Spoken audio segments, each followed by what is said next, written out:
And a pleasant good afternoon to everyone out there in Irish Breakdown Land. I'm Vince D'Addario. That guy over there is Brian Driscoll, a.k.a. the Boss Man.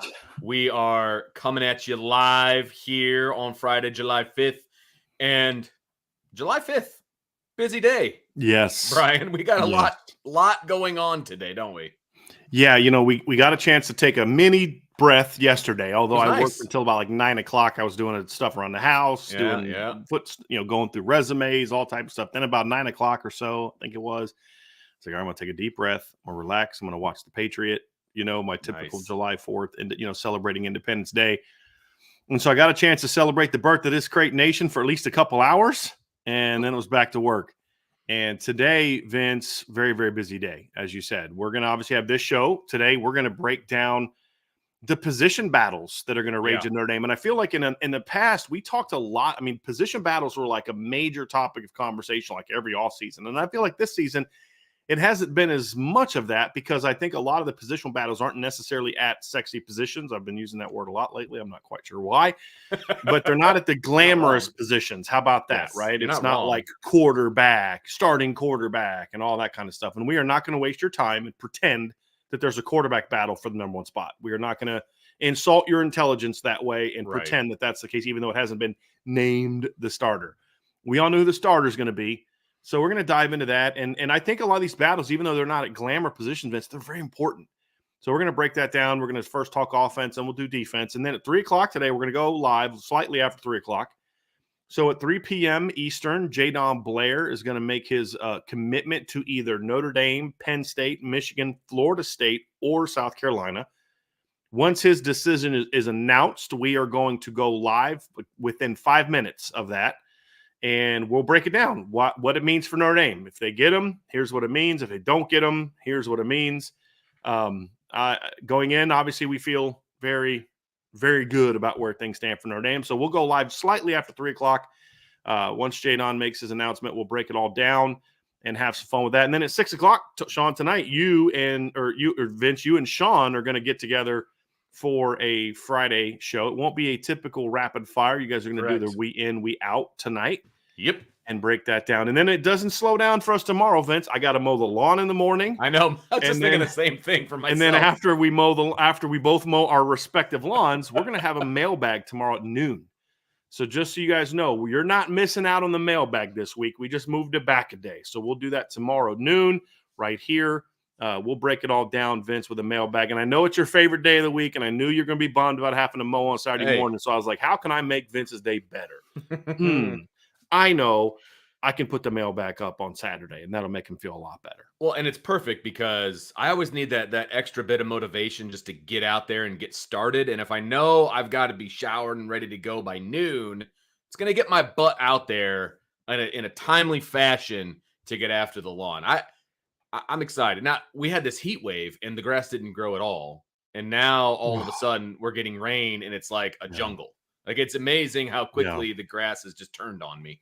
And we normally have a kid come mow, but he can't. He was going to mow today, but we had so much rain this morning that he was going to mow like 9:30, 10 o'clock. And I was like, it ain't going to work. Our yard is a mess. Yeah, right. And so he's going to mow next Wednesday. So I got to do a little bit in the backyard to get her down. So, it's going to be busy, man. It's going to be busy, but we're going to still make plenty of time for all of y'all because we got 3 shows today, another show tomorrow. Another busy tomorrow. Times, man. And then right back at it Monday with all of our normal recruiting hour. So. Vince and I rocking and rolling Tuesday to Thursday on some show topics. We got them all lined out, and then of course another Friday mailbag next week. So we got the Big 12 next week, I believe, right? We got to break down the Big 12. Well, we didn't do the SEC this week. Oh, that's right. So that's right. SEC's next week. Yeah, because of the way that the week went, and there was no Thursday show and all that kind of stuff. So we do it on Thursdays. Yep, SEC's next week, and then Big 12 will be after that. So beautiful. Yeah, and we got some other opponent stuff. We're gonna do all opponent team next week during one of the segments. So research. It'll be fun, man. Get to do some research. Yep. All right, Brian. So let's start off our conversation with our position battles, and of course, we're going to start offensively. But let's talk about the fact that there are position battles. It's funny. You and I were talking earlier today, and I told you, I was like, I know there's position battles out there, but we haven't talked about them very much. And it's not, it just doesn't feel the same as it does in every offseason that we've kind of had up leading into this year. But these position battles are super important, either for the starting job or even for whoever is going to be the quote unquote backup, because that means they're going to be in some sort of a rotation or, whatever. But there are, until I saw it written down, like I knew it consciously, but then seeing it written down, it was like, there's more to talk about here than I kind of suspected. It's exactly what you said when we were talking and going over the show. You're like, there's a lot more position battles than I thought of, because we're going to do more than just, okay, these two starting jobs are up for grabs. There's some very important battles that are going to rage for depth as well. In some positions, if you're a depth guy at some position, you're important. You're going to play. You're going to, all that type of stuff. So there is, and honestly, Vince, as I was putting it together, I was like, there's a lot more battles on offense than I really thought that there was going to be too. Cause I'm going position by position, just really thinking through, what we're going to discuss and, which position battles are impactful, because this isn't just about, okay, we got 45 minutes to kill, so let's talk about these 9 positions. You know what I mean? It's right. It's thinking, okay, is the result of this, quote unquote battle going to impact the team positively or negatively, or is it indifferent? If it's indifferent, we don't talk about it. Mm-hmm. So like, okay, who's going to be the backup center? Okay, that's going to happen, but it's not necessarily impactful right now, right? It's who's going to be the number 2, field receiver? Who's going to be the number 2 boundary? That's a lot more impactful, because that guy's going to play day one. Right. Same thing on the defensive side of the ball, Vince. So when you look at the offense, there's a lot. I mean, there's a lot of battles raging. And the one that we'll start off with is the one that that's the one that we have talked a lot about. Or at least maybe we haven't talked about it as much in our show, but it seems to go on in just about every other chat. There's talk about the right tackle battle, and that's where we'll kick things off today. Yeah, so the headliners, let's call them, that are in battle for this right tackle job. Obviously, you've got Tosh Baker. He's the one that started in the bowl game. He is the penciled in starter, although there is a battle going on there. And then you've got Emil Wagner as the main person that he's battling for that spot. Right. And so let's talk about those two guys first. So Tosh Baker, the penciled in guy, and I say penciled in only because he did start the bowl game, right? And so, he left spring as the number 1 as well. Yeah, right. Exactly. Now I don't think it's like he's got it locked down and Emil's going to have to play, like Mike McGlinchey 2015 for him to win the job. But you do have to start somewhere, right? Like somebody has to take the first rep on the first day of fall camp, right? I mean, somebody has to do that. And in this instance, I think there's a chance it's going to be Tosh Baker because of what he did. And Tosh is an interesting player, Vince, because I don't know of a single Notre Dame fan truly that's like, man, I hope Tosh wins that job. Which is unfortunate. Yeah, it is. And I think I don't know if there's 2 reasons why I think that's the case. Number 1 is he didn't play well in 2021 when he got his chance. He's a redshirt freshman. He was thrust into the starting lineup because of injuries, and then he didn't play well, and then he got hurt. There's a lot of guys that didn't play well that year, though. I was like watching the highlights of the Wisconsin game the other day, and Tosh gave up that sack that resulted in the fumble of Drew Pine that allowed Wisconsin to take that late lead. So, I understand that, and Tosh has had some moments here and there, but the issue is when Tosh has gone in practice, people talk about, oh, Tosh got beat today, and I'm like, yeah. The problem with responding to practice reports is people usually only talk about offensive line when they get beat. Sure. And, it's like even like the blue gold game, there's a lot of talk about, oh, Tosh didn't play poorly because he had like 2 bad snaps. But I'm like, go look at my grades for the game. Tosh graded out as one of the 4 or 5 best linemen in the blue gold game. It's just when he got beat, it was noticeable. Mm-hmm. Not so with a lot of guys. And so a lot of people, unfortunately, when they watch a guy play, they only remember the plays where either he was super flashy or he got beat. And so there's this thought, well, Tosh didn't play well. Well, no, he didn't play well on those 2 reps, but overall he played pretty well and did some good things in that game. And then they'll just ignore the fact that he played pretty well in the bowl game. Against an Oregon State team that had their starting defensive line were all in the game. Right. They didn't go out there and score 40 points and have 460 plus yards of offense and have over 8 yards per play because their right tackle couldn't block anybody. They wouldn't have had that type of success if Tosh played poorly, played a solid game. That's it. And so I think if Tosh Baker's the starting right tackle, they're going to be fine. They're going to be fine. He's a solid player. He'll be okay. He'll struggle at times against the really high level tackles, but I don't know that there's anyone on the roster that won't have that problem this year.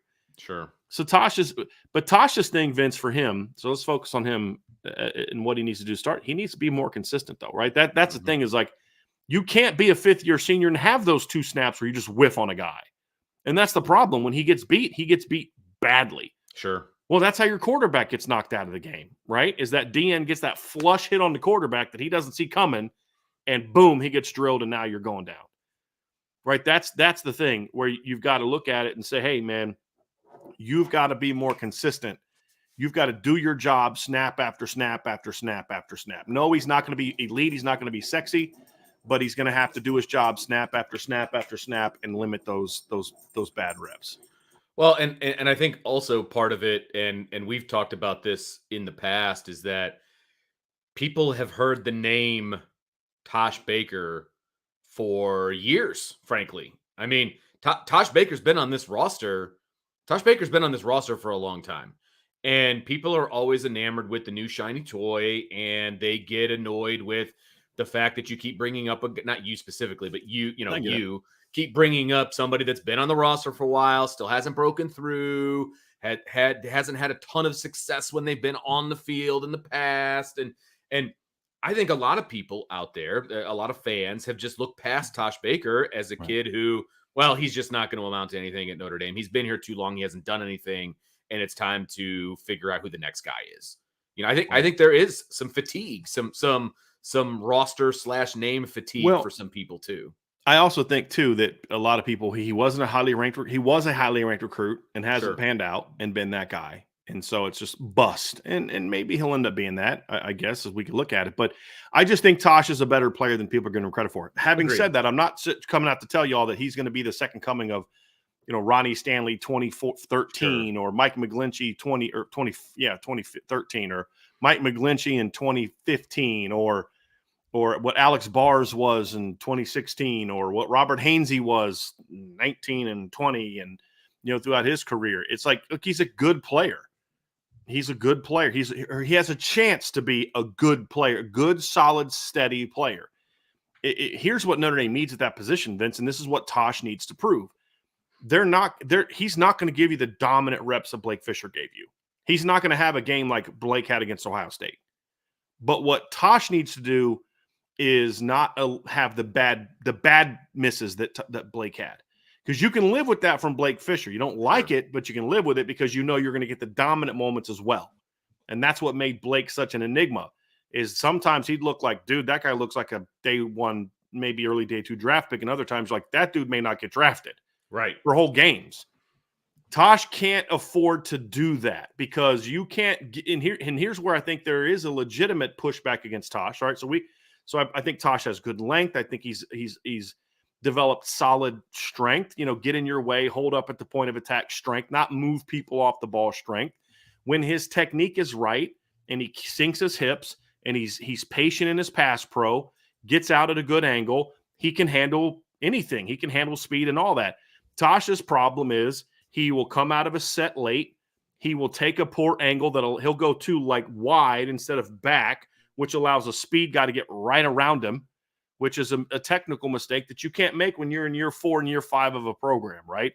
Because if you're not going to have the dominant reps, you cannot afford to have the bad reps like Tosh has been prone to have. So if he wants to win this job, Vince, he's going to have to be steady Eddie in fall camp. I mean, just do your job, win that rep, and it won't be like, wow, we're at practice watching one-on-ones. Did you see Tosh just destroy? No, it's just, okay, just did his job. Didn't get beat. Did his job. Just did his job. Just did his job. That's what he's going to have to prove, because if you're going to be a fifth-year senior that's inconsistent like that, I'm just going to go with the more talented younger player. If I'm going to take inconsistency, I'm going to go with the more talented younger player who's going to at least give me some of the dominance. And so that's why, look, This is what this is what I would say if I'm Tosh Baker. Look, I need you to do your job snap after snap. I need you to be the most steady, consistent player we have. Because if I'm going to have a guy that's inconsistent and just whiffs on reps or doesn't use the right, kick step out of his stance or doesn't take the proper angle on a certain pass pro, then I'm just going to put Emil or Gerby in there or Sully in there and roll with one of those guys because they're going to make those same mistakes. But when they're on, they're going to dominate. Right. You're not giving me dominant reps. You have to give me consistency. And that's what Tosh is going to have to do if he's going to win the job. And if he does win the job, I think it's because of that. It's because he becomes more consistent. Right. And that's the hope he has. Right. Right. So when we think of Emil Wagner, who is the what we think is the closest competitor for this job, it feels like when we think of Emil and when fans think of Emil, it's he can't keep weight on, and all of that scenario, right? And so, in your estimation, what does Emil have to do to leapfrog and get this position? He's going to have to do two things. Number one, he has to show that whatever weight he shows up on, he can hold throughout the course of a season. He's going to have to show that, right? Yeah. Like it's. And when I mean hold up, I don't mean keep that weight. This is what I've said to people. I don't care what Emil Wagner's weight is when they list him on the depth chart. I don't care if it's 282 and I don't care if it's 295. Doesn't matter to me. Yeah. It's about, can you maintain your athleticism? Because that's what makes Emil potentially good is his athleticism. But then can you play at that weight? Which means what's interesting is Emil's weight for me has never been an issue in the run game. You go watch him in mop-up minutes last year. You watch him in practice, Emil's a pretty powerful kid. And when he's in the run game, he just comes downhill. He'll hit you and he can move you, even at 280, 285. The problem for him is in pass pro. When 285 is moving forward with force and pad level, I don't care how big you are, I'm going to strike you. And if I win the leverage battle, I'm going to move you off the ball if I have power. And Emil has power. The problem is pass pro is a recessive action. Right, you are receding. You are going backwards. I mean, to a degree. The defensive lineman has the advantage. Now you say, well, he still weighs more than everybody's going to go against. True, but when I'm going backwards and you're coming at me and you weigh, you're 250, 260, you're coming with more force. That's when I can get knocked back. And again, it's not about the weight; it's about the lower body. That's the issue with Emil. He's got a lower body of a tight end. And until he builds that up, and I don't care if his weight doesn't change at all, it's about that lower body power. And Jason Smith used the proper word in the chat, Vince. It's about the ability to anchor, right? And it's not about being because I know 300 guys that can't anchor because they're not a natural 300-pound guy. Right. I know 280, like Robert Hainsey was very good at this, and he was never more than 290 in his career. Zach Martin never got to 300 pounds until like his 5th season at Notre Dame. When he started as a redshirt freshman, he was like maybe 290. But he had really strong, thick, powerful lower body. He could anchor. And Emil hasn't shown that yet. And until he can do that and not get – because here's the problem. Emil can go show great athleticism, get out, be right in position. But if that defensive end comes wide – and he gets right into Emil and just bulls him, he's going to throw him right into the quarterback. And we've seen that happen. We saw that happen in the Jersey scrimmage. We see that happen in practice. And those are the type of things that Emil's going to have to avoid, Vince. He's got to show that he can handle being that type of player and not get bullied back into the quarterback and pass pro. Right. That's going to be – and it's going to have to happen consistently because that's even worse than a guy like Tosh Baker whiffing because that's when Emil gets thrown into the quarterback's knee. And that's the danger. So he's going to have to show he can anchor because there's no doubt he's the more physically talented player. He's longer than Tosh, I believe, or at least he plays that way. He's more athletic. He's got more natural power. He's 6'6" with super long. I mean, all that's great, Vince, but can he hold up on the edge in one-on-ones consistently? Right. That's going to be the key. And that comes down to not just your body, but then also proper technique and all that. And that's where he's been behind in the first 2 years, which is understandable because he's a young guy. That's going to happen. Nice transition because there are a couple of other young guys that are in the conversation at right tackle, right? I mean, I'm not saying that they are going to win this job or what, but they're in the conversation, right? And It's Sullivan Absher, who's been on the roster, and then you've got Gerby Lambert, who is not on the roster yet, technically. I mean, he is on the roster because he's here in the summertime, but he wasn't here in the spring, and so he's going to get his first look by us and by the coaching staff on July 31st when, I mean, that's his first practice. Yeah, they've got summer workouts, etc.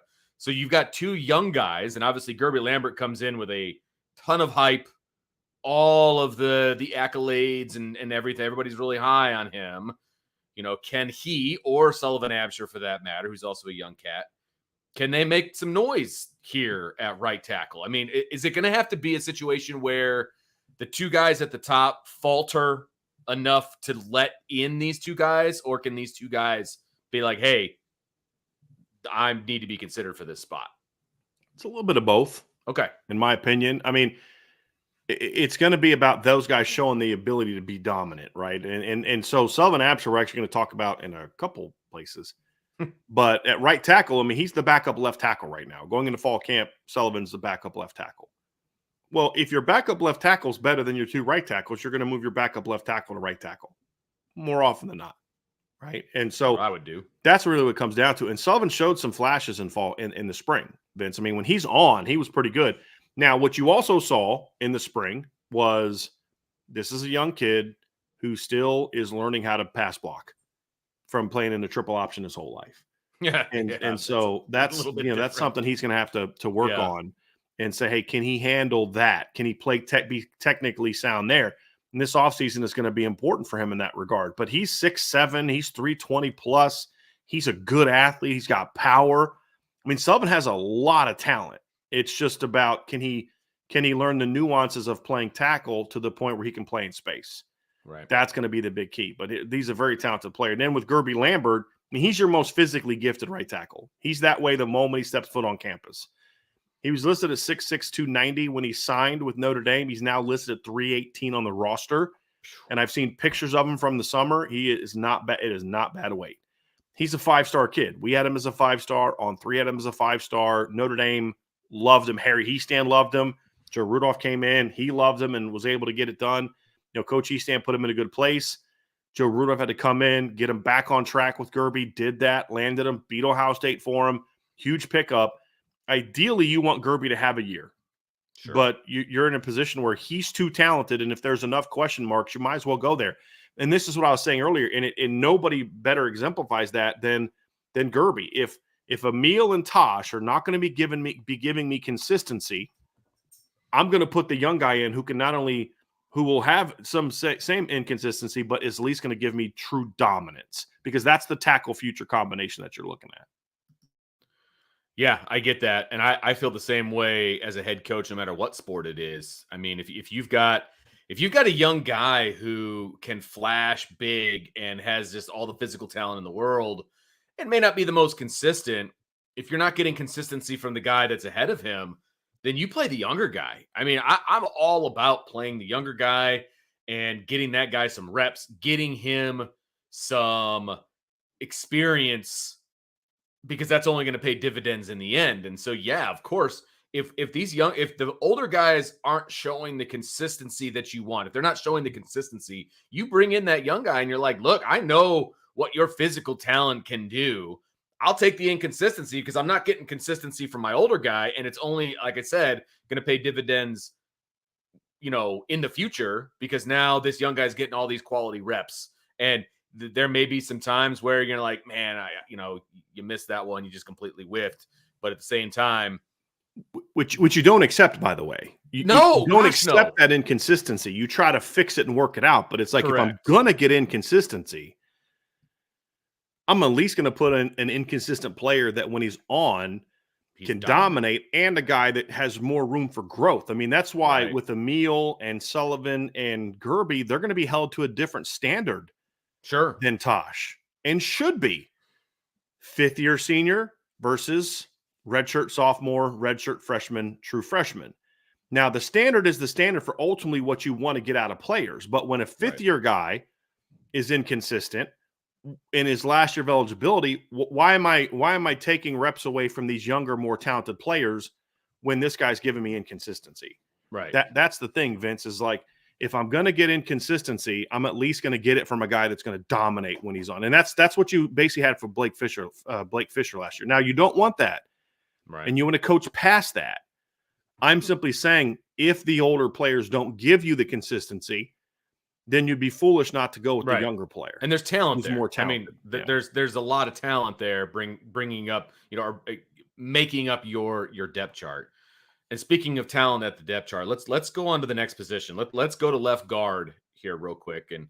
And well, actually, let's go back to right tackle, Bryan, because one of the things that we wanted to talk about was our prediction, right, for who's going to win the job. That's a piece that we wanted to talk about, right? Yeah, like what we think might happen, and then what the impact will be if depending on who wins the job. Kind of looking at it from that standpoint. Makes perfect sense. So with that said, your prediction, how you think it's going to go down in fall camp at right tackle. So I want to first apologize in advance, and Vince, you can cut this part out later. But somebody asked about Sadie. Angela's at the doctor with Sadie right now. She's getting her bandages cut off, and it's been storming a little bit around here. So Rita's kind of freaking out a little bit. And so she keeps moving around and doing different things. And so now I have her under my feet on one of her little doggy beds.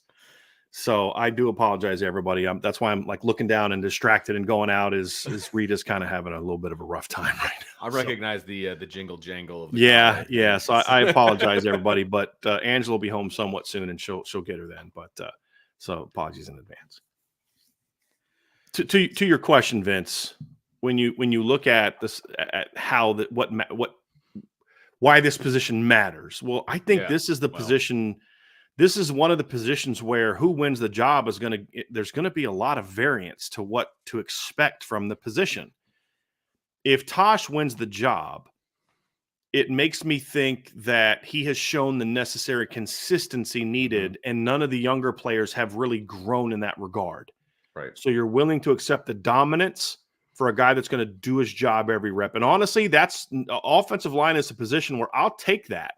Mm-hmm. I will take a veteran player that does what I ask him to do every snap over a talented young player that's going to give me the big misses. That's going to get Jeremiah Love earholed, 4 yards behind the line on a crucial drive, or it's going to get my quarterback run through in a big moment and get a free run at my quarterback. Like you can't live with those. You can't live with those things if you have another option. Right. And O-line's one of those positions where give me 5 solid players that are just going to do their job, and I'm going to probably be better than having a more talented offensive line, but has 3 or 4 guys that just constantly making mistakes, because that's what happened last year. They had some talented offensive linemen, but you just had guys that couldn't execute their assignments every snap. So Zeke did a pretty good job of at least being steady. He would get physically beat sometimes, but Zeke knew what he was doing. Sure. And obviously, of course, you had Joe Ald at left tackle, but you had great inconsistency at left guard. You had great inconsistency at right guard, and you had great inconsistency at right tackle. And then this is what we get. It's 1 week the offensive line looks like world beaters, and they're pushing Ohio State around in the fourth quarter. The next week, Duke absolutely makes them look like a MAC school when it comes to line play. So those are things you look at, Vince, and say, you can't have that. I don't care how talented you are. I can't have that. I need consistency. Yeah, 100%. So if Tosh wins the job, it's because you think he's going to give you that. If he doesn't win the job, I don't think that it means he faltered. I don't think Tosh is going to take a step back. What it tells me is that potential start with Emil took the step forward. That's what that tells me, is that Emil – because the thing, and we didn't talk about this, I defended, Tosh where I played in the spring game because he took a lot of flack. But part of the reason that some people are really wanting this move to happen is because I thought Emil played so well in the blue gold game. We didn't talk about that, but he played really well in the blue gold game.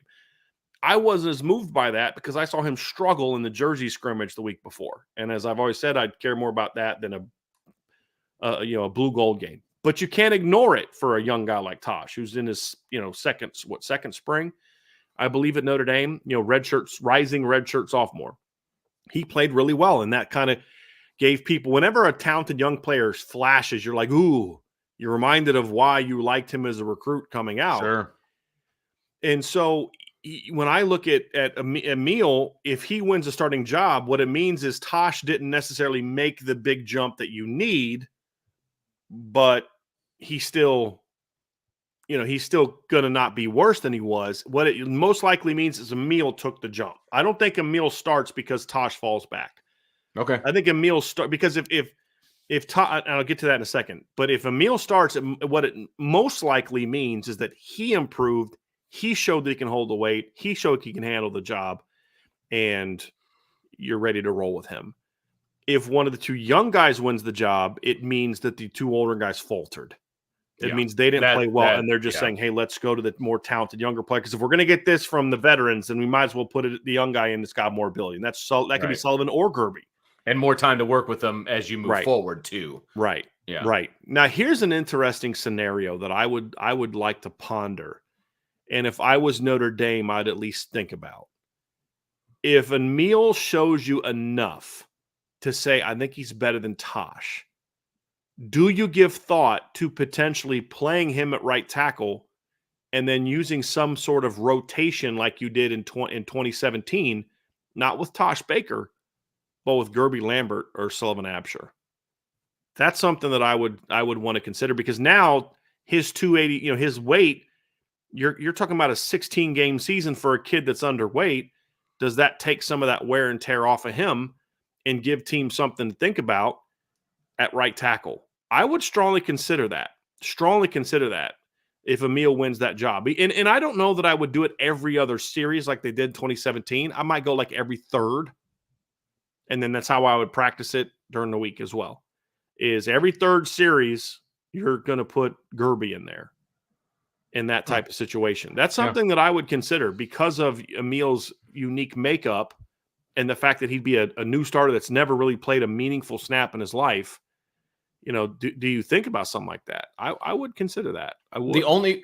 I understand where you're coming from, and I don't disagree with you, but in order to make that happen, and I think you're saying this, I just wanted to highlight it. The only way that happens is if one of those younger guys says, I need to be on the field. Like they play well enough in 100%. Practice in the fall, not just this guy doesn't have a whole lot of experience, so let's supplement him with this guy. It is, wow, this guy's, we got to get him on the field somehow. And then that's the way that you make that happen. Well, and you're more prone to doing it because of Emil. Yeah. You're saying what I assumed, and it needed to be said, so I'm glad you said it. You don't do that just because Emil's light and Gerby's talented. Right. It's because Gerby has shown you enough to where I got to get this guy on the field. Exactly. Like, we got to give him some reps. He's not a 5-year guy. Redshirting him is irrelevant. It's useless. It's wasting a year because he's that good. And so I would certainly consider that. Absolutely consider that. But it would have to be Gerby shows himself at least ready enough to handle every third series, or Sullivan. So it is kind of forcing their way, because that's what happened in 2017. Coach Easton had said it at the time, like, Robert Hainsey's not playing because Tommy Kramer can't, or Tommy Kramer's not good enough. Robert Hainsey's playing because Robert and Tommy both proved themselves capable of being starters, and they complement each other very well. And this would be true here, where Tommy was the big, physical, run-blocking, powerful player. Robert was the athletic pass blocker. Mm-hmm. Be the same thing here, except now it's reversed. The younger guy is now the more big, physical, mauling, potential, dominant run blocker that eventually I think is going to be a very good pass blocker. The older guy's the athletic, type of player. They're both better run blockers right now. That's the only thing that gives me pause would be they're both better run blockers right now than they are pass blockers. But if Emil's starting, it means he's proved himself capable of handling that. So that is a great addition to that, Vince. That needed to be said. That you're not just doing it just because he's talented. Right. He's got. I knew what you meant, but I wanted to make sure that was very clear. Let's jump down the line a little bit and let's talk a little left guard. And this is a very interesting competition, Brian, because it's not super common that you've got two guys, at least at the head of the class, right? Two guys that are competing for the position that were both starters last year. And of course, that's because of the play of Billy Schrouth, not only in the spring, but also throughout the fall as it was going on and things like that. And then he just capitalized on it in the spring and just locked down that right guard spot. And so that pushes Rocco Spindler to the left side, and now he's in a competition with the incumbent starter, and that's Pat Coogan. And so you've got two guys that both started at guard last year, now competing for the one guard spot, which I think is absolutely fascinating because these two are very different types of players. And I think some of it is going to come down to not only consistency, as we talked about at tackle, and I think that's going to be very, very important, but it's also going to be what kind of guard play do you want on the left side? You know, do you want that mauler? Do you want the kid, and it's not really an and or, but do you want the kid like in Coogan that is going to be consistent and he's gonna be there and he's gonna do his job and things like that, or do you want the high level like I'm gonna maul you Rocco guy who might make a couple mistakes here and there? I feel like it's not the same player that is competing for this position. It is a very unique contrast because they're the same grade. Right. They started beside each other last year. But as you said, Vince, they're very different players. Why is Pat Coogan right now the perceived number one? Right. Smart kid, tough kid, does his job, competes his butt off, just not super talented. Yeah. When Pat Coogan got beat last year, and he got beat a lot, it was usually just because he wasn't good enough. Sure. If we're being honest. And I've had this debate with some folks at Notre Dame that have tried to convince me that he's a lot more talented than I think he is. And I'm like, really?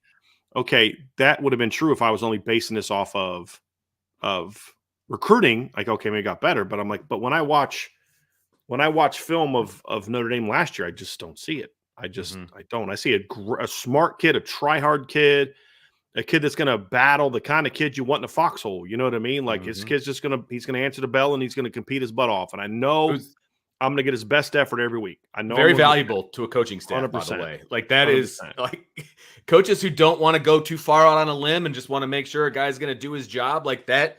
That's Pat Coogan in a nutshell. Like I see. Yeah, absolutely. And he's a guy you're going to be able to count on. I totally get it from a coach's standpoint why you would pick Pat Coogan to be on your offensive line. I get it, man. I totally understand it. But, and here's the but. Correct. He's just not real talented. Right. And the numbers back it up last year. I mean, look, it's not just my, slanted opinion, but look at the results last year. I mean, he was just not a good player. Ryan has pointed out there's a metric that he can look at, and I'm going to have to look this up, but like a lot of the issues that Notre Dame had last year in the run game, a lot of the mistakes came through the left side A and B gap. Well, that's Pat Coogan's gap. A lot of the more dominant plays they had last year came in the right side A gap, B gap. Well, what does that mean? Well, it means that you had even more mistakes on the left side or more guys just getting beat on the left side. Well, that wasn't Joe Walt's fault. Right. And so you have to look at it and say, well, yeah, he was a great try-hard guy, but and there's a dependability there with him that he knows what to do, but it's fine if you know what to do. Like, listen, I could go spend the rest of the summer learning Notre Dame's playbook, and I could go out there and line up and I would know what to do every snap at wide receiver. Just not going to play me there because I'm 46, overweight, and run a 6'5", 40. Right. Like at some point in time, I'm being, funny there, but like at some point in time, I got to be able to actually do it. It's not enough to just know how to do it. You have to be able to then execute at a high level. And the reality is Pat just didn't show that in the fall. And unfortunately, he didn't look that much better in the spring, in the practices we saw and in the Jersey scrimmage and the blue gold game. But like you said, he knows what to do, but he just gets beat too much, in my opinion. And so then you look at Rocco. And Rocco's kind of the exact opposite of Pat Coogan, where Rocco is got talent. He's a little heavy-footed, and that's something you have to work around. But in Mike Denbrock's offense, that won't be as big of a problem because it's an inside zone, outside zone based offense. There's some pin and pull stuff, and there's some gap stuff you always do. Like me, Vince, I'm a zone guy. I'm an inside outside zone guy. I'd run some duo. I'd run some counter. I'd run some pin and pull stuff as compliments, just like Harry Heastan did, who's a big-time zone guy. But as I pointed out, 17, two of the longest runs they had that year were off of pin and pulls.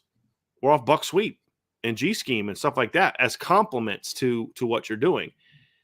And the thing with Rocco is he fits what they're going to ask them to do more this year, Vince. That inside zone, that downhill, that get a push. Because here's the difference, the biggest difference between inside zone and duo is that duo is meant to be primarily a at the line of scrimmage blocking scheme, and then the running back has to then make his decision based off of the linebacker, and it's kind of you may not block that guy. Running back has to make him right. Inside zone, you're working in tandems to that second level, right? So there is a difference between inside zone and duo. However, the one thing those two things have very much in common, which is why they're very complementary of each other and why you can run both of them together, is they're both about vertical movement, vertical push off the line.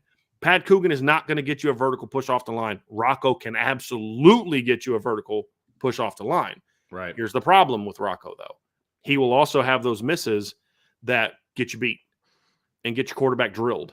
And that's the thing is, like, at least I know Pat's not going to give up a lot of run-throughs. He's going to just get whooped. But if a guy gets whipped, I can better handle that as a quarterback because he can at least, maybe get a body and try to push the guy out. Slow him up, yeah. But when you just, like, step one way and when you go to step to your right, you fall down as the guy comes running through, there's nothing I can do about that as a quarterback. That guy's got a free run at me. I don't – Lamar Jackson can do something about that. Most other quarterbacks can't. And that's the stuff that Rocco is going to have to try to eliminate, Vince, because he's too good to have those type of mistakes. But those type of mistakes are why right now he's battling to be a starter, not holding on to a starting job. Yeah, well, because, technically he got beat. His spot is no longer, right? He is not battling for the spot that he started at last year. He is now battling for the spot, for a different spot completely. And that's part of the reason why. He is now battling at left guard. He played right guard, and so that makes a difference. And there's reasons for that. And they're not saying that he's not good enough to be on this offensive line, but there's one less opportunity to be on this offensive line because the right side is now taken care of. Well, because at the end of the day, the most talented guy is still Billy Schrauth. Yeah. But when you look at this left guard battle, Vince, there's even more at stake here, in my opinion, than even at right tackle. And right tackle is going to get talked a lot about. But here's the thing: if right tackle's just okay, and left guard is good, then this interior is going to be really good as a unit. And if right tackle struggles and left guard is really good, same thing is true. And as a coach, I can do things to protect myself against an okay right tackle or a right tackle that may struggle. I'm going to go into Texas A&M knowing we can't ask Tosh Baker or Emil Wagner or Gerby Lambert or Sullivan Absher to say, hey, go block Nick Scourton all game. Have fun. Best of luck. Right. No, I'm going to do things. And we're going to base your whole offensive game plan around the fact that will get taken care of. We're going to have our tight ends on him. We're going to bootleg away from him. We're going to bootleg to him. We're going to run at him. We're going to run some different concepts, where we're going to we're going to chip block with him. We're going to put our tight end there and max pro on him. We're going to slide to him where, if he makes an inside move, Rocco's kind of coming over to club that B gap and help with you there. There's different things you can do to protect the right tackle. And I've said this a million times. It's a lot easier for me as an offensive coach to protect a tackle if everybody else is good than it is for me to protect an interior player. Yeah, absolutely. Because when an interior player struggles, it impacts both gaps. Not so much as a tackle because it's more of on an island. It is different football in some regards. So that's, for me, Vince, that's why this left guard position is so important. Because if I get my three inside guys playing well together, then that gives me a chance to say, hey, we're going to go out and we're going to do some things and we're going to be okay there. And if we're in a matchup we don't like at right tackle, there's things we can do. Maybe you can run more 12 personnel and do some double tight end stuff to that side when you want to run to the right, which allows you to still run left. You're just doing it out of different looks, right? So you can run double tights to the right, have your tight end kind of, secure the backside, right? He can cross block to the backside.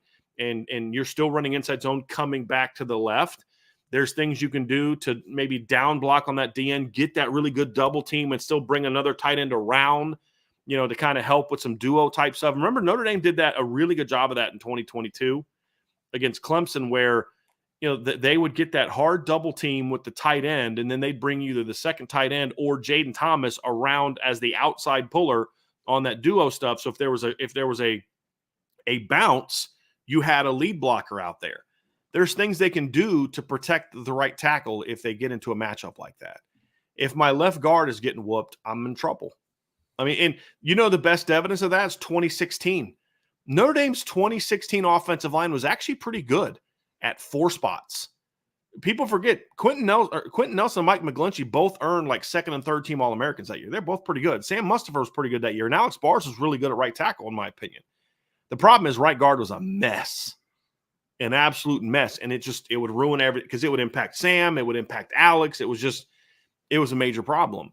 It's a lot easier. Yet at right tackle in 2017 was a little bit iffy because you had 2 young guys, but it was a dominant offensive line. Why? Because they could come up with ways to protect themselves at right tackle. Because if there's things I can do run game wise where I can run away from a tackle matchup that I don't love. If my guard's getting his butt kicked, it impacts wherever I'm running either side. If I'm trying to run outside zone away, if my backside guard gets his butt kicked, they're going to blow that play up.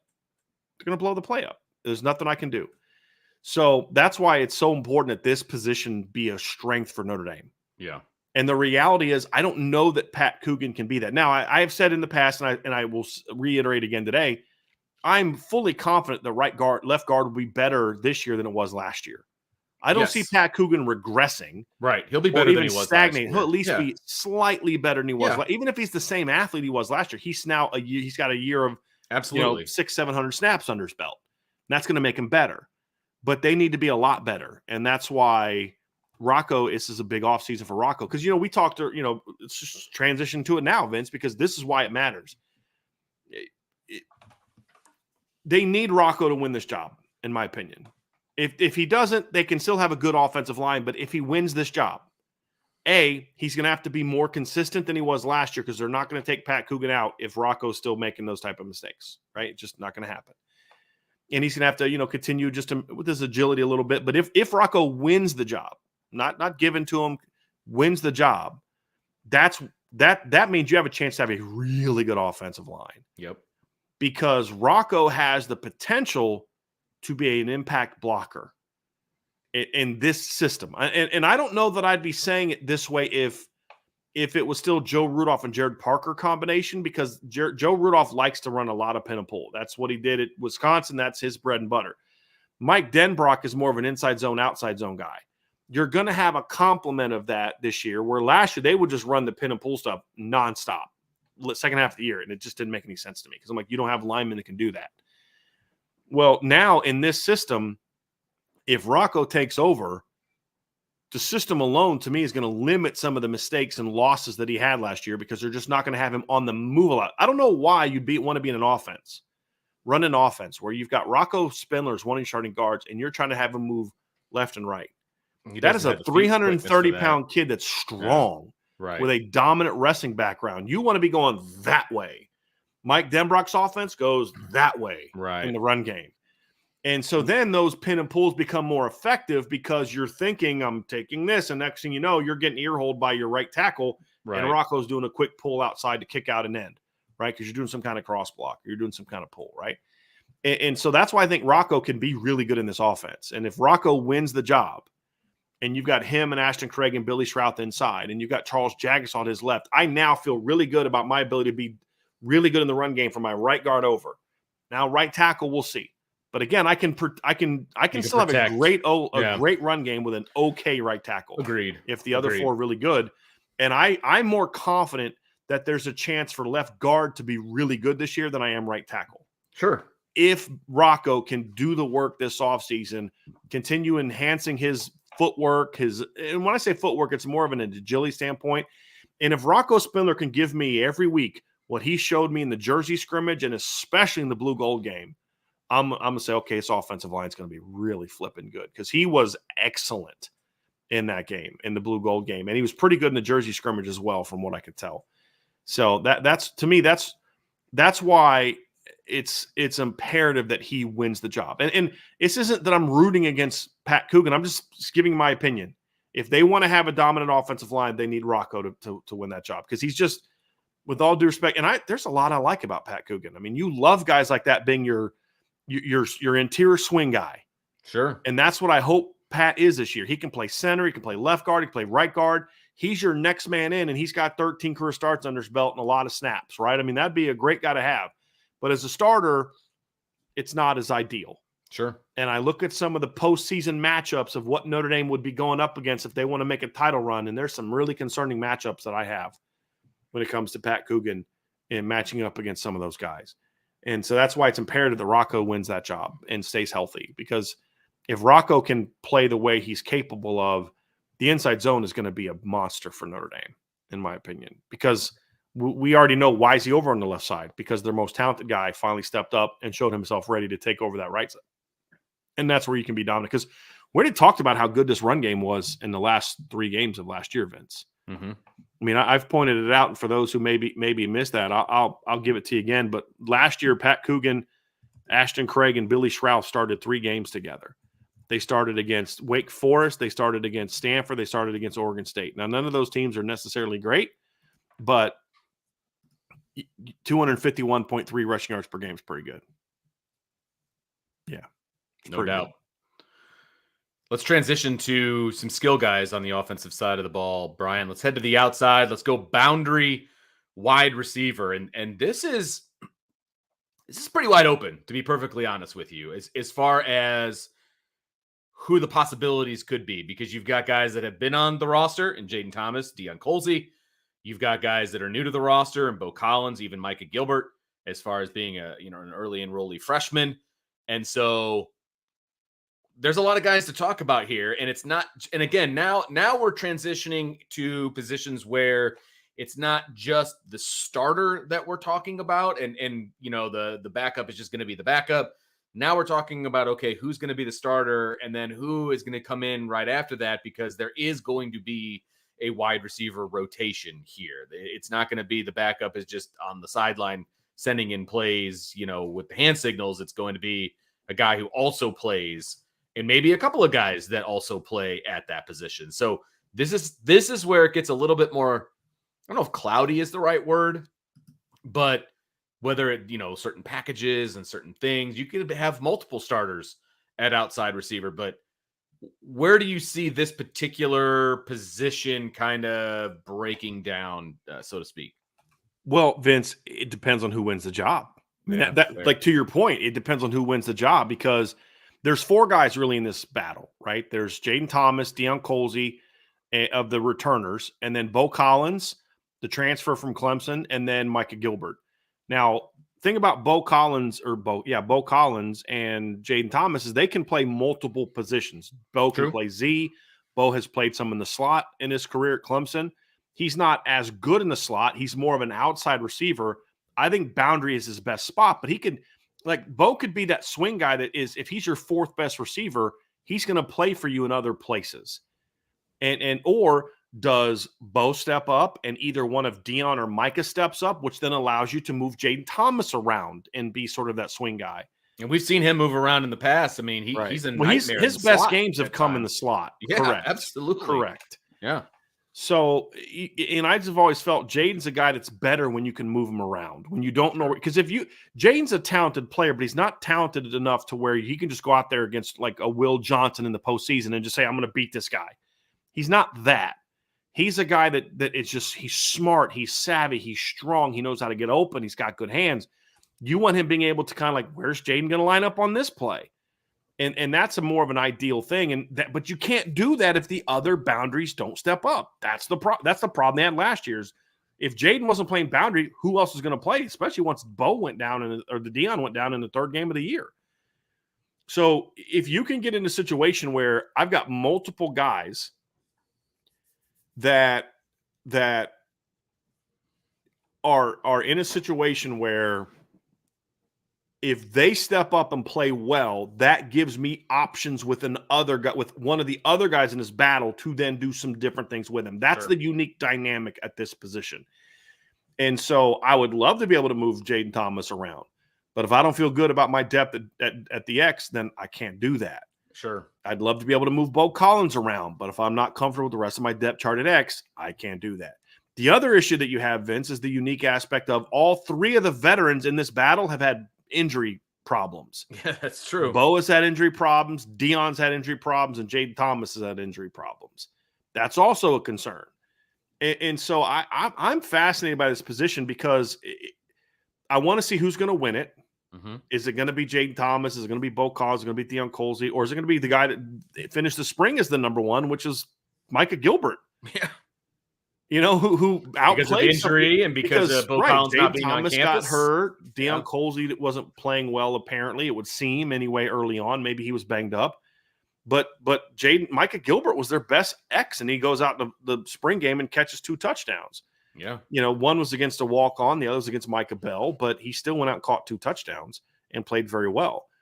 He's got a lot to work on, but he's gonna get a lot better. There's some things I could do with Cam Williams in the boundary, Vince. Sure. At his size, at 6'2", over 200 pounds, running a 4.4, there's some things I can do there. So the other reason it matters is because this is a position too, Vince, that's going to be a lot more relied upon in the Mike Denbrock offense.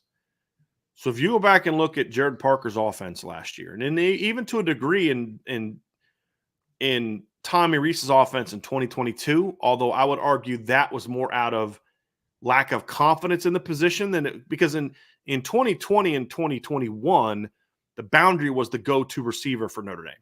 It was Javon McKinley in 2020, and it was Kevin Austin in 2021.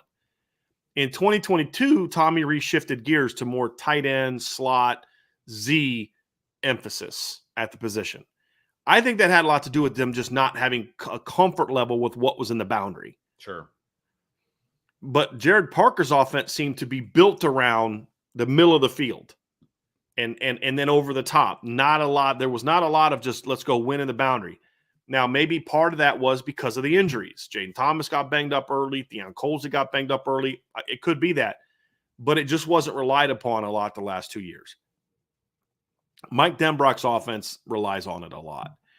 And I actually have some stats that I'm gonna try to find while we're sitting here talking, Vince. I like your stats. But thank you, sir. You're welcome. welcome. I don't know if I have them, but I did a breakdown of Denbrock's offense where if you look at it, like the breakdown of where they throw the ball, okay, like position by position is like very similar.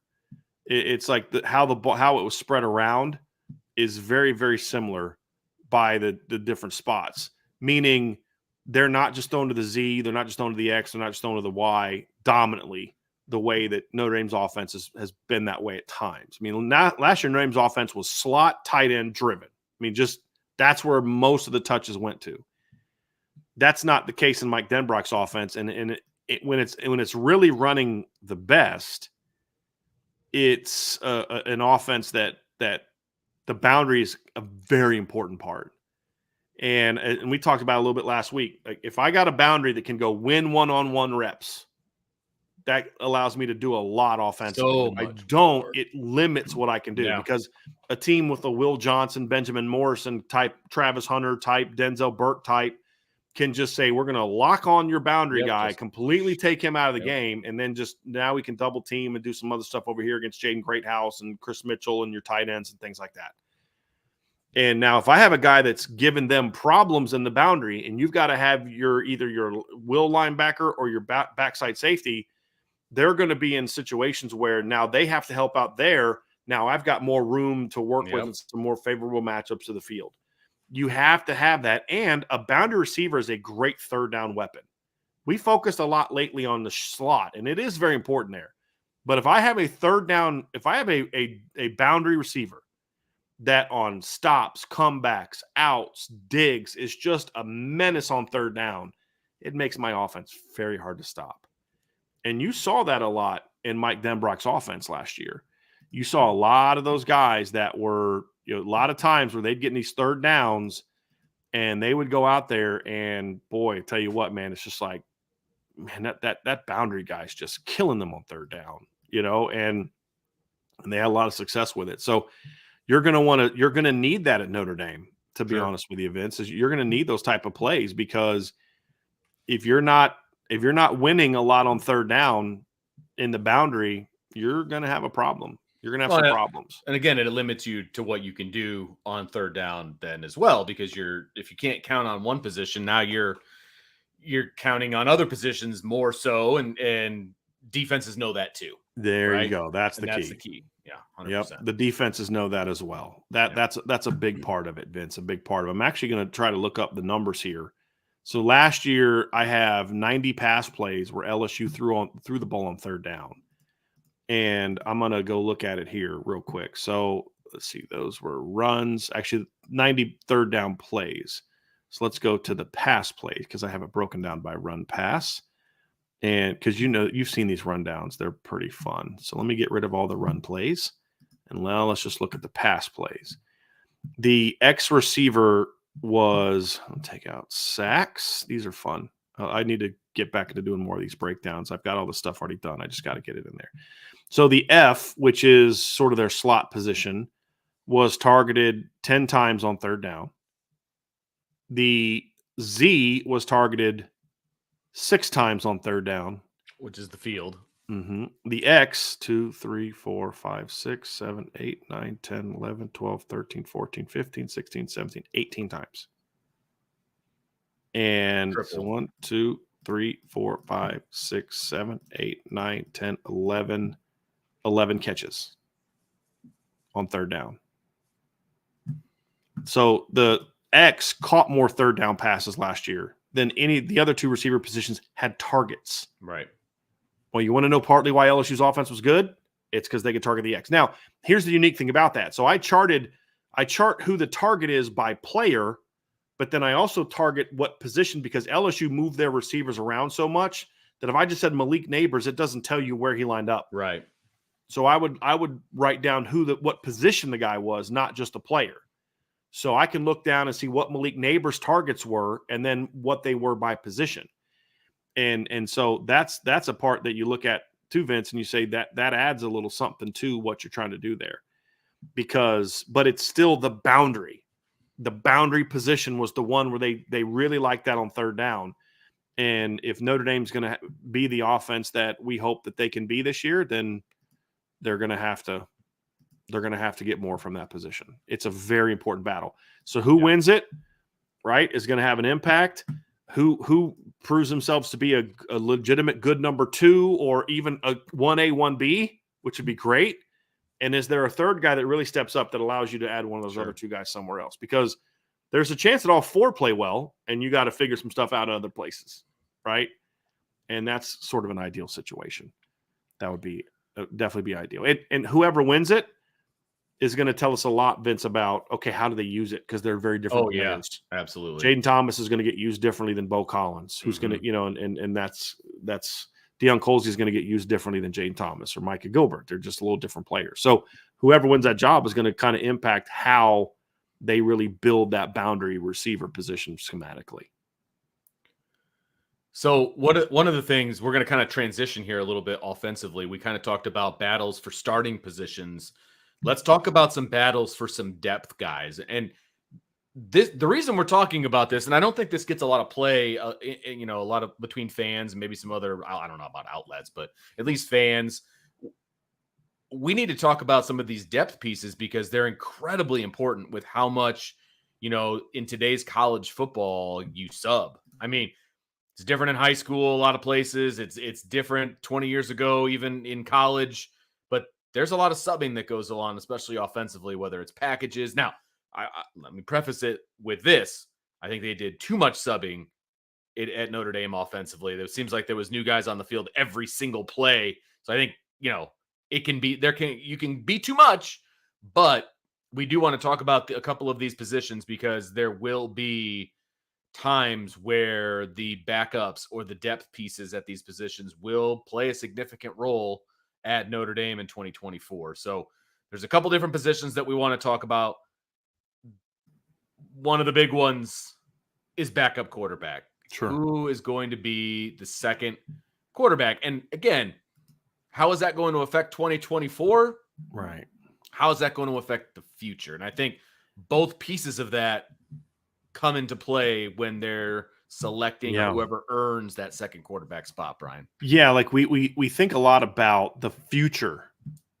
I don't think that if Steve Angeli wins the backup job this year, I don't think that locks him into being starter next year.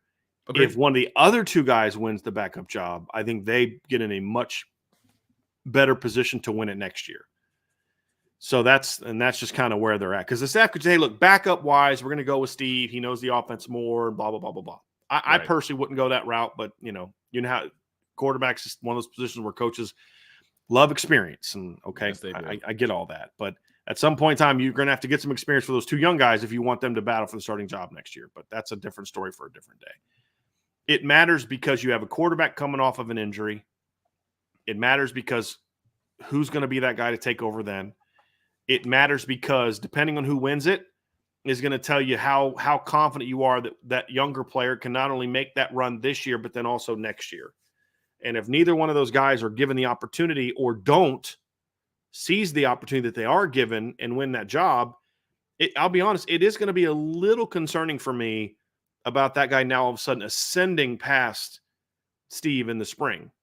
And that'll be where I'm kind of get a little bit nervous. Like, okay, are they going to go back to the portal?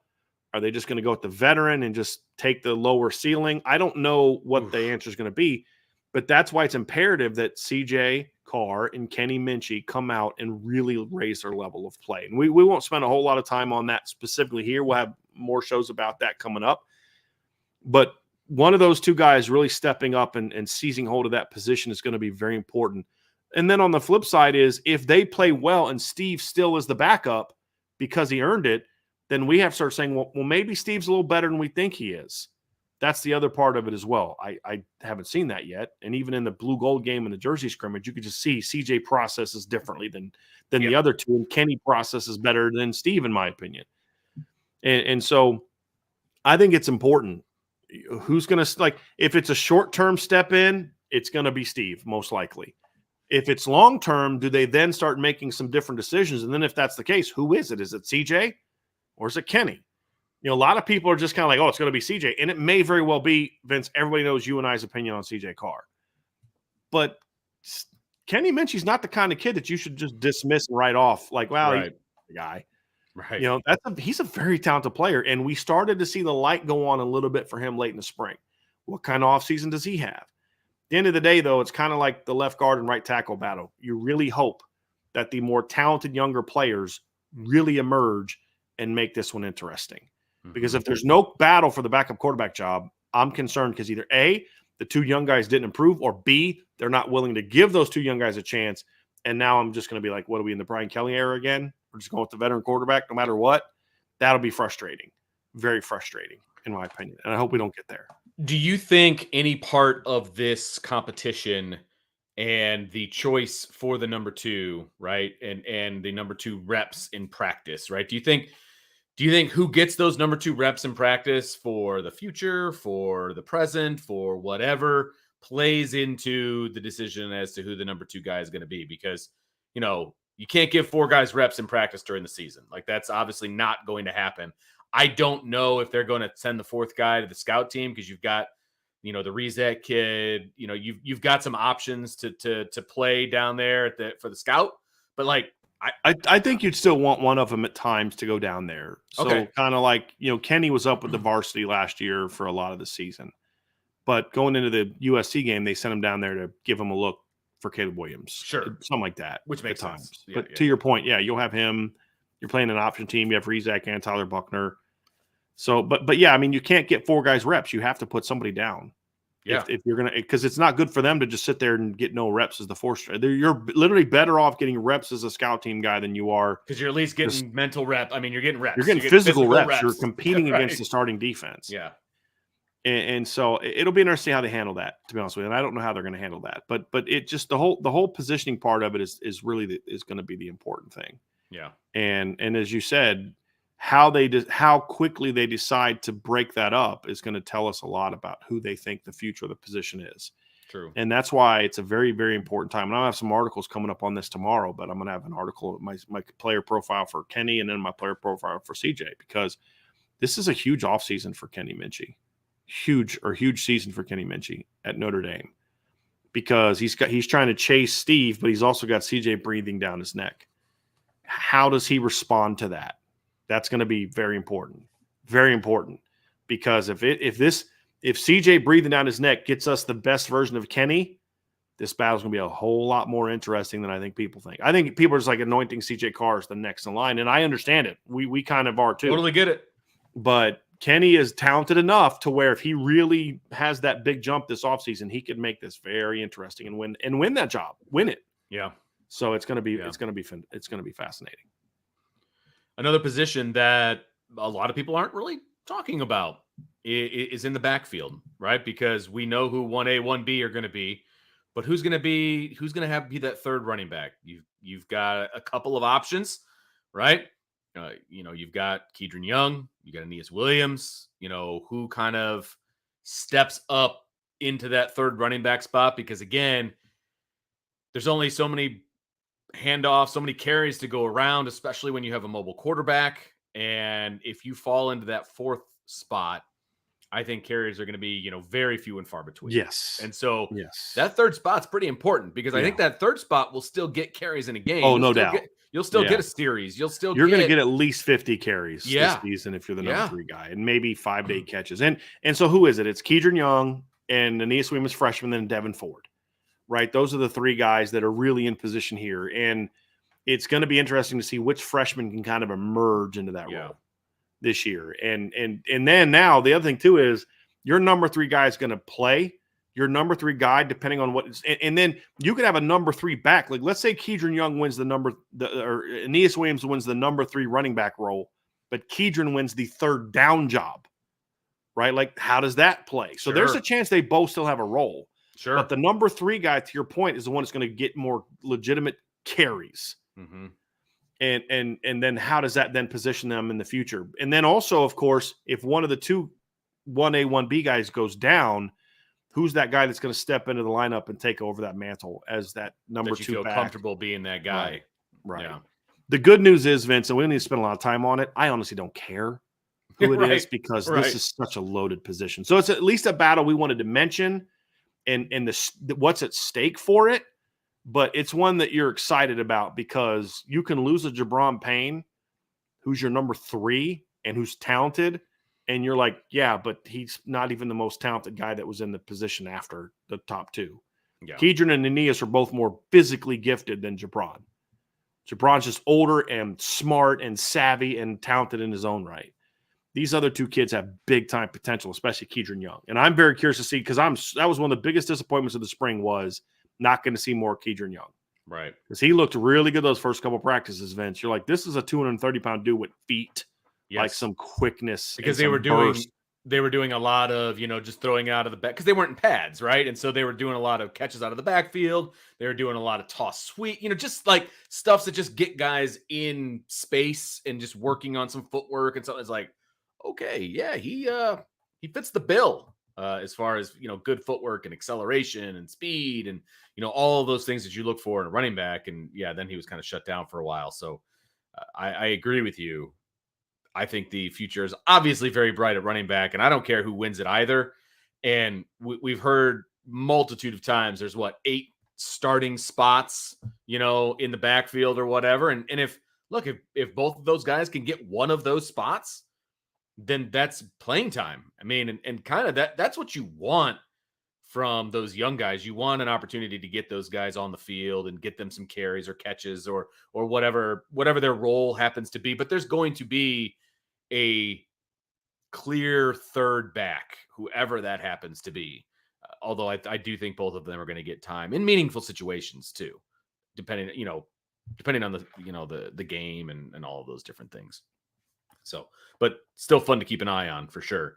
The last spot offensively that we want to talk about, Bryan, and we touched on this briefly when we were talking about the X wide receiver, but talking about the rotation, right? Because we think we pretty much know who the starters are going to be at the other 2 spots. You've got Greathouse in the slot. You've got Mitchell over at the field. So who's in the rotation, essentially? You know what I mean? Who's going to be the number 2 Z? Is there going to be more than 2 guys in the slot, because we assume that Faison is obviously going to be in the slot and doing some good things there. Do they go deeper than that? I mean, there's a lot of question marks across the board because we feel like there's a lot of talent at wide receiver. And so, but there's only so many snaps and so many positions and all of those different things. So how does that shake out? Are they going to stick with a 6-man rotation? Is it going to swell? Is it all of those things? It's going to be a key thing to figure out here as we move through the fall camp. It is. And we talked about the X part, and one of those guys moves around, but then also, who's that guy that comes off the bench after Chris Mitchell? Is it KK Smith? Is it Cam Williams? Is it one of the X's? Is it Jaden Greathouse going over there to bring in the number 2 slot? Are there some things you can do with Jordan Faison there, which they did last year, which would make a lot of sense? And then how do they rotate guys around? Because I could see like a lot of moving parts here with this offensive system, and that's what they did at LSU last year. Where, yeah, you're my Z, but you're going to, in this look here, you're going to be there, you're going to be there, you're going to be there. And this is why you teach receivers to say, hey, look, I don't need you to learn Z. I don't need you to learn X. I don't need you to learn the slot. I need you to learn the concept. And there's 2 reasons for that, Vince, very briefly. One is if you don't know what's being run around you, then you may not understand why your rules matter. Yep. Spacing, hey, I took it high. Yeah. Well, you can't take it high because you have another route you're working off of. Hey, I took a shallow cut on that because he's like, no, you can't take a shallow cut on that because we're running smash. And if they're going to play here, we need you to take it high. And if that DB goes with you, then we're going to have a wide open smash concept, or a smash route. So you have to understand what's working with you. Why is the spacing on seam route so important on all verts? We're all run and goes. Okay, but if you don't understand what the backside seam is doing, then you're going to bleed into him because I'm getting open. Well, you didn't get open. You took yourself over to the other defensive back. Right. Exactly. And you allowed one guy to cover 2. Right. And, so you've got to understand the whole concept. And then the other part of it is that means I can put you anywhere. If you understand the whole concept and what we're asking you to do schematically and then technically, I can put you anywhere. And that's how I can get into matchups. Like, hey, I really like Greathouse against this guy, but in order to do that, we've got to move him out to X in certain situations or Z in certain situations. Right. So how does that all shake out? We know there's going to be a 5 to 6-man rotation, but who's it look like? We know Chris Mitchell's going to be in it. We know that that Jaden Greathouse is going to be in it. We know that Jordan Faison's going to be in it, most likely. We know that Jane Thomas is going to be in it if he's healthy. What about after that? There's Bo Collins, there's Deion Colsey, there's Micah Gilbert, there's KK Smith, there's Jaden Harrison. Right. There's Cam Williams, who's might be the most physically gifted kid on the roster. There's a lot there. It's going to be very interesting how it all shakes out. And then, depending on who does win those jobs is going to alter how you do it. Because if Cam Williams wins that job or KK Smith, they're going to do things a little differently than if you move one of your slots out there as your next Z. So it's going to be fascinating, and it's going to have an impact on the team. There's no doubt about it. So again, we're not going to spend as much time on those positions, but these are things to keep in mind because they're going to impact how you build your game plan. And it could be this guy's my next best guy. He just is. I gotta adjust my concepts to fit him as my next guy. Or it could be this is what I want to do, and this is the best guy to do that with. So he'll be that guy. With the depth that you have now, you can do a little bit of both, Vince. That's the thing. It's like normally it's like this is your best guy. Adjust your offense to that. When things are so close, it can be, look, I want to run this, and that guy does that very well, so we're going to go with him because it's pretty close otherwise. Yeah. And so it's a little bit unique. So you get some normal packages and I do agree with you. There's positional flexibility for some of these guys. Look, out of necessity, they had to move Jaden Greathouse around all over the place last year.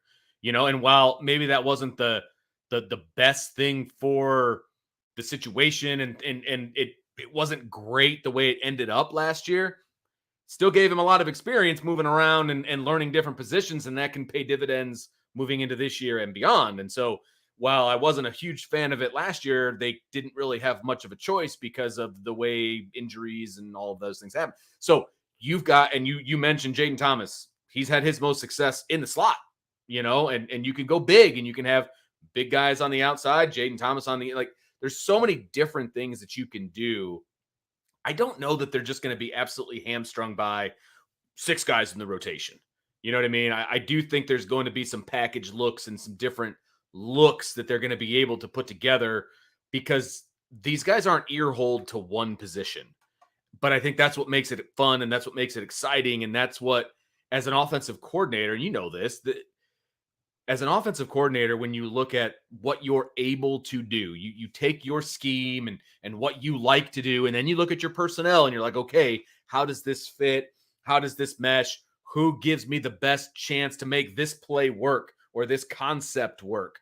And the fun of that is moving those chess pieces around and finding out week 2, putting these 3 guys on the field for this, concept is the best thing that we've got based on who they put out on defense. That may not be the same idea on week 7 for the same concept, because they've got a different kind of a defense and they've got different personnel and you match up differently. And so, hey, but we can move these chess pieces around a little bit and still be successful. And so they're not going to be as hamstrung as they were last year in the receiver room as they are as this year. This year, I feel like they can move some guys around a little bit more. Yeah, Vince. I also think that we've talked about it before. There's more diversity of skill in this group. Where last year it's kind of like everybody was kind of a Z or a slot. There's a lot of guys that should have been playing slot, right? And you didn't have the outside receivers really step up the way you need them to, if we're being honest. I mean, yes, I think Tobias Merriweather should have played more. He got a little bit of a shaft, but there was also times Tobias got chances and he didn't take advantage of them. It's true. Oh, 100%. Now, because the position coach didn't like him, he didn't get the next chance to make some of those plays, right? He didn't get, it's just like, when Rico Flores runs a wrong type of route and gets picked off against Pitt, it's blame Sam Hartman. When Tobias made that same mistake, it was screw Tobias, he's got to go. I don't know why that is.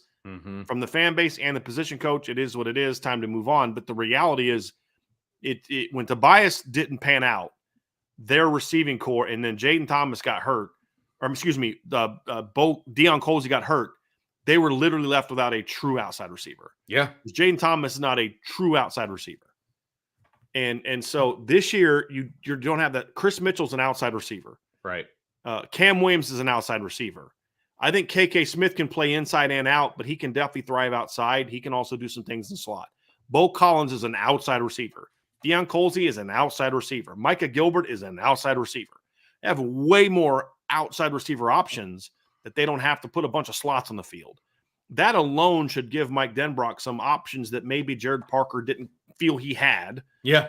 And that you weren't getting development from your receivers coach to improve those areas, which, caused it to be even worse. So you're in a situation where I think the complementary nature of the skill allows you to have a different type of depth chart, but it also gives you more wrinkles when you get into games. Because like they would do these different things where, when they go 12 personnel, these 2 receivers in the field, and then they went to 13 or this guy was on the field, and went 11.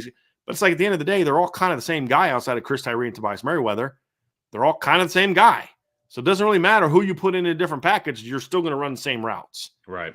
And that's kind of where you get into where now it's like, if I got Jaden Thomas at X on one series and I got Bo Collins at X on the next series, I'm running 2 completely different types of packages with those 2 guys. Completely different. Yeah. And same with Deion Colsey compared to Jaden Thomas.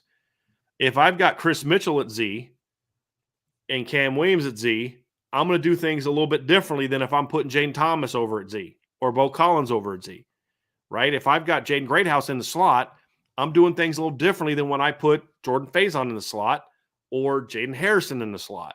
Having that type of complementary aspect to what you have personnel-wise allows you to be more broad with your scheme without having to teach the same guy twice as much stuff. Right. But it also makes it harder for defenses to match up for. Because, like, okay, we got to worry about Jaden Greathouse. Oh, shoot.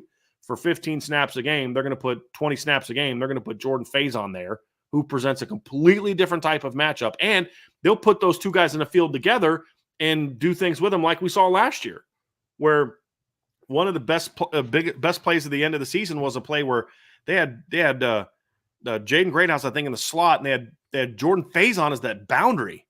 And he ran a clear post, took the safety out. Jaden Greathouse comes over on a deep over, takes a safety out. Jaden gets behind the intermediate coverage, lofts that sucker over, boom, catches it almost 40-yard, big play. So there's a lot of things you can do that you really didn't have. You didn't really have as much last year. Right. Yeah, a little bit when Jordan Faison broke out, he at least brought a different type of skill set. He was still a slot, but at least he had a different type of skill set. Where Jaden Greathouse and Jaden Thomas are pretty much the same guy. One guy's just older than the other guy's got more ability. But as far as how you use them, it's very similar. Right? Deion Colsey and Bo Collins are kind of a similar guy. Chris Mitchell and KK Smith are kind of similar guys. Then you've got some guys that are just a little bit unicornish. Jordan Faison's that. Cam Williams is that. And you need that. You really need that, Vince, in my opinion. So we're going to call a little bit of an audible here, people, because the offensive breakdown went a lot longer than we thought it was going to go, and we're going to do a different show at 3 o'clock. So we had to be done by 3, and there's no way we're going to be able to do justice to the defensive group tomorrow. So Vince and I will talk after the show about whether we move the defensive battles to Tuesday. We might maybe record a special segment to play this weekend. We'll discuss that. But we're gonna wrap this show up here with this breakdown. Okay, so that's why we just kind of dove into some of these backup jobs, because we're like, look, we're not going to be able to do justice. So we're gonna end it here, and then we're gonna come back here in about 30 minutes, little plus. After Jadon Blair makes his announcement, we'll be back and we'll break down whatever decision he makes and talk about it here at that time. So be on the lookout. So just whenever you see him commit, just know within the next 5 to 10 minutes, Irish Breakdown is going to go live. Right. So just be ready for that one. So we're going to have some fun with that. You're definitely going to so you're going to watch it in another stream. As soon as that stream is over, be ready to come jump back in with us, because we're going to get rocking and rolling. Probably closer to 5 minutes after he commits. So just be ready for that. So Vince, without further ado, why don't you take us out of here, man? Reminder, mailbag tomorrow at noon. That's right. Also, as well. Took the words right out of my mouth. But before I put any more words out of my mouth, make sure you like, subscribe, hit the notification bell, share with your family and friends. And of course, jump on boards.irishbreakdown.com, because either way that this decision goes at 3 o'clock, we're going to break it down. I mean, what it means for Notre Dame, good, bad, indifferent. So there's going to be stuff on the boards. There's going to be obviously a show. We've got it covered all the way through. So make sure you stick around with Irish Breakdown, because we're your source for all of the info. So take some time, go grab a sandwich, enjoy yourself. Chili. There you go. And I'm going to go check on the family, make sure everybody's still alive up there. And hold on, Vince. Hold on. We did get a super chat from Pete Weber. Pete, I'm so sorry. I'm glad you reminded me of that, man. I completely forgot about this. We did get this. I appreciate you. Pete Weber's with a super chat. Really, really appreciate it. Says a small token of appreciation for IB Nation. Been a minute since I've been able to make a live show. Keep up the good work and keep doing what you're doing. Best group of fans in the land. And that part is awesome. Absolutely true. So Pete Weber, man, that's my bad. Completely forgot about that super chat, because we were going to get it to the end and then we're wrapping up. So that's totally my bad, man. We got that in there for you. Really appreciate that. And just a reminder, because somebody just asked this. Yes, we are doing a show at 3 o'clock. A little after 3 o'clock. Yep. So we'll be back here in about a half an hour or so. So check it out. For that. We got you all figured out. So for Bryan, I'm Vince, and we will talk to you next time on the Irish Breakdown podcast, which will be much sooner than later.